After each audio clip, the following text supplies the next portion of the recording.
ओम साई राम। साईं बाबा के सभी भक्तों को साई राम। इस वीडियो के द्वारा आज मैं श्री साई सच्चरित्र में से अध्याय 35 पढ़कर सुनाऊंगी। इसे सुनकर आप सभी को सुख, शांति, प्रसन्नता मिले और बाबा का आशीर्वाद और कृपा मिले। बाबा कहते हैं, हर मनुष्य को कर्मों का फल भोगना पड़ता है। अच्छे कर्म का फल अच्छा मिलता है और बुरे कर्म का फल बुरा मिलता है। हमारे इस वर्तमान जीवन में, इस प्रेजेंट लाइफ में जो हमारी अच्छी या बुरी स्थिति है, ये हमारे पूर्व जन्म के कर्मों और इस जन्म के कर्मों पर निर्भर है। बाबा कहते हैं, इसलिए हमें हमेशा अच्छे कर्म करते रहने चाहिए और इस जीवन को सुंदर, सुखी और सफल बनाना चाहिए। बाबा के शरण में जाने से और उनका नाम लेने से बाबा हमें बुरा वक्त और दुखों को सहन करने की शक्ति और हिम्मत देते हैं। हमें जीने की एक नई उम्मीद और प्रेरणा देते हैं। बाबा हमारे दुखों की इंटेंसिटी यानी तीव्रता को कम करके हमें सही मार्गदर्शन करते हैं। अनंत कोटि ब्रह्मांड नायक राजाधिराज योगीराज पर ब्रह्म श्री सच्चिदानंद सद्गुरु साईनाथ महाराज की जय। अध्याय 35। साईं बाबा द्वारा सन्यासी की मृत्यु का पूर्व दर्शन। मद्रासी सन्यासी विजयानंद मानसरोवर की यात्रा पर निकला। मार्ग में बाबा की कीर्ति सुनकर वह शिरडी आया, जहां उसकी भेंट हरिद्वार के स्वामी सोमदेव से हुई और इनसे उसने मानसरोवर की यात्रा के संबंध में पूछा। स्वामी जी ने इस संबंध में जैसा वर्णन किया, उसे सुनकर विजयानंद का हौसला पस्त हो गया। उसने यात्रा करने का विचार त्याग कर द्वारका माई में जाकर बाबा के श्री चरणों का स्पर्श किया। बाबा क्रोधित होकर बोले, इस सन्यासी को निकालो यहाँ से। सन्यासी बाबा के स्वभाव से पूर्णतः अपरिचित था। उसे बड़ी निराशा हुई, परंतु वहाँ जो कुछ भी गतिविधियां चल रही थी, उन्हें वह बैठे बैठे देखता रहा। प्रातः काल का दरबार लोगों से ठसाठस भरा हुआ था और बाबा को अभिषेक कराया जा रहा था। कोई चरणों को छूकर तथा कोई तीर्थ स्पर्श से अपने नेत्र तृप्त कर रहा था। कुछ लोग उन्हें चंदन का लेप लगा रहे थे, तो कोई उनके शरीर पर इत्र ही मल रहा था। जाति पांति का भेदभाव भुलाकर सब भक्त यह कार्य कर रहे थे। यद्यपि बाबा उस पर क्रोधित हो गए थे, तो भी सन्यासी के हृदय में बाबा के प्रति बड़ा प्रेम उत्पन्न हो गया था। उसने यह स्थान छोड़ने की इच्छा ही न होती थी। 2 दिन बाद ही मद्रास से पत्र आया कि उसकी माँ की स्थिति अत्यंत चिंताजनक है, जिसे पढ़कर उसे बड़ी निराशा हुई। वह हाथ में पत्र लेकर बाबा के समीप गया और उनसे घर लौटने की अनुमति मांगी। उन्होंने कहा कि जब तुम्हें अपनी माँ से इतना मोह था, तो फिर संन्यास धारण करने का कष्ट ही क्यों उठाया?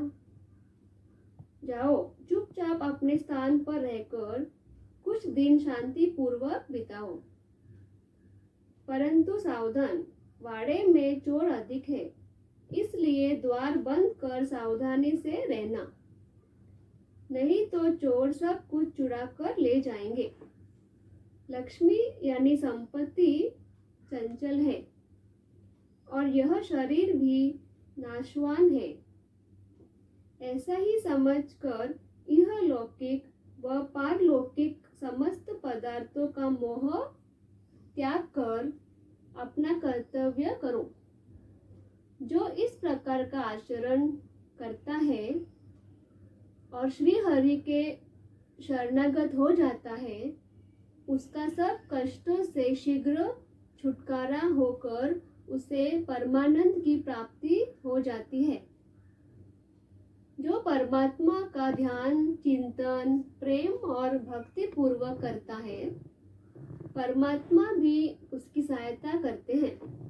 पूर्व जन्मों के शुभ संस्कारों के फलस्वरूप ही तुम यहाँ पहुँचे हो और अब जो कुछ मैं कहता हूँ उसे ध्यान पूर्वक सुनो और अपने जीवन के अंतिम ध्येय पर विचार करो।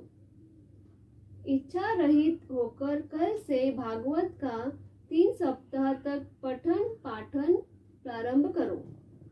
तब भगवान प्रसन्न होंगे और तुम्हारे सब दुख दूर कर देंगे।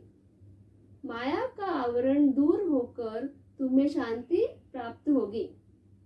बाबा ने उसका अंत काल समीप देखकर उसे यह उपचार बता दिया और साथ ही राम विजय पढ़ने की भी आज्ञा दी, जिससे यमराज अधिक प्रसन्न होते हैं। दूसरे दिन स्नान आदि कर उसने लेंडी बाग के एकांत में बैठकर भागवत का पाठ प्रारंभ कर दिया। दूसरी बार पठन समाप्त होने पर वह बहुत थक गया और वाड़े में आकर 2 दिन ठहरा। तीसरे दिन बड़े बाबा की गोद में उसके प्राण पखेरु उड़ गए। बाबा ने दर्शनों के निमित्त एक दिन के लिए उसका शरीर संभाल कर रखने के लिए कहा। तत्पश्चात पुलिस आई और जांच पड़ताल करने के उपरांत मृत शरीर को उठाने की आज्ञा दे दी। धार्मिक कृत्यों के साथ उसकी उपयुक्त स्थान पर समाधि बना दी गई। बाबा ने इस प्रकार सन्यासी की सहायता कर उसे सद्गति प्रदान की। मानकर की कथा। बाबा के परम भक्त बालक राम मानकर की पत्नी का देहांत हुआ तो वह हताश होकर शिरडी में आकर बाबा के पास रहने लगा। बाबा ने उसे 12 रुपये देकर मच्छिंद्रगढ़ जिला सतारा में जाकर रहने को कहा। बाबा पर विश्वास कर वह मच्छिंद्रगढ़ चला गया। बाबा द्वारा बतलाई विधि से उसने प्रभु का ध्यान करना प्रारंभ कर दिया और कुछ दिनों के पश्चात ही उसे दर्शन प्राप्त हो गया। दर्शन होने के पश्चात मानकर ने बाबा से अपने को वहां भेजने का कारण पूछा। बाबा ने कहा कि शिरडी में तुम्हारे मन में अनेक प्रकार के संकल्प विकल्प उठने लगे थे। इसी कारण मैंने तुम्हें वहां भेजा कि तुम्हारे चंचल मन को शांति प्राप्त हो। तुम्हारी धारणा थी कि मैं शिरडी में ही विद्यमान हूँ और 3.5 हाथ के इस पंच तत्व के पुतले के अतिरिक्त कुछ नहीं हूँ। परंतु अब तुम मुझे देखकर यह धारणा बना लो कि जो तुम्हारे सामने शिरडी में उपस्थित है और जिसके तुमने दर्शन किए वह दोनों एक ही है। मानकर वह स्थान छोड़कर अपने निवास स्थान बांद्रा रवाना हो गए।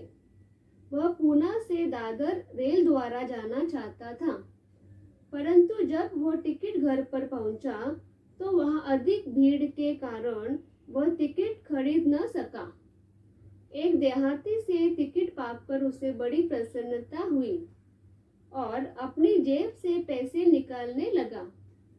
इतने में टिकट देने वाला आदमी भीड़ में कहीं गायब हो गया। इस प्रकार मानकर को इस विचित्र रूप में दूसरी बार दर्शन हुए। कुछ दिन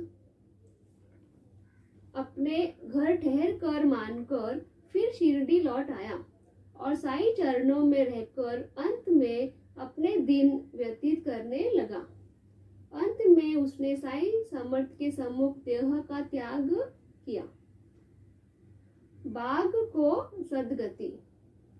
बाबा के समाधि लेने के 7 दिन पहले मस्जिद के सामने एक बैलगाड़ी आकर रुकी, जिस पर एक बाघ जंजीरों से जकड़ा हुआ था। वह किसी अज्ञात पीड़ा से परेशान था। उसके मालिक एक गांव से दूसरे में जाकर उसका नित्य प्रदर्शन कर कमाई करते थे। उन्होंने उसकी चिकित्सा के सभी प्रयत्न किए, परंतु सब कुछ व्यर्थ हुआ। कहीं से बाबा की कीर्ति उनके कानों में पड़ गई और वे बाघ को लेकर साईं दरबार में आए। हाथों से जंजीरें पकड़कर उन्होंने बाघ को मस्जिद के दरवाजे पर खड़ा कर दिया। बाबा को सब हाल बताकर उनकी आज्ञा लेकर वे बाघ को उनके सामने लाए। जैसे ही वह सीढ़ियों के समीप पहुंचा, वैसे ही बाबा के तेज पुंज स्वरूप का दर्शन कर एक बार पीछे हट गया और अपनी गर्दन नीचे झुका दी। जब दोनों की दृष्टि आपस में एक हुई तो बाघ सीढ़ी पर चढ़ गया और प्रेम पूर्ण दृष्टि से बाबा की ओर निहारने लगा। उसने अपनी पूंछ हिलाकर 3 बार जमीन पर पटकी और तत्क्षण ही अपने प्राण त्याग दिए।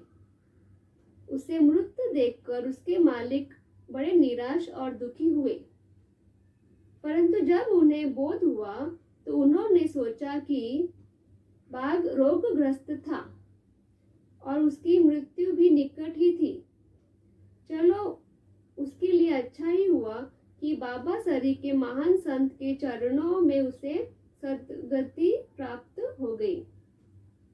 इस प्रकार जीवन के अंत में बाघ ने साईं चरणों में सद्गति प्राप्त की। यहाँ पर अध्याय 35 समाप्त हुआ। बाबा की कृपा आप और आपके परिवार पर सदा बनी रहे। Thanks for watching. Om Sai Ram.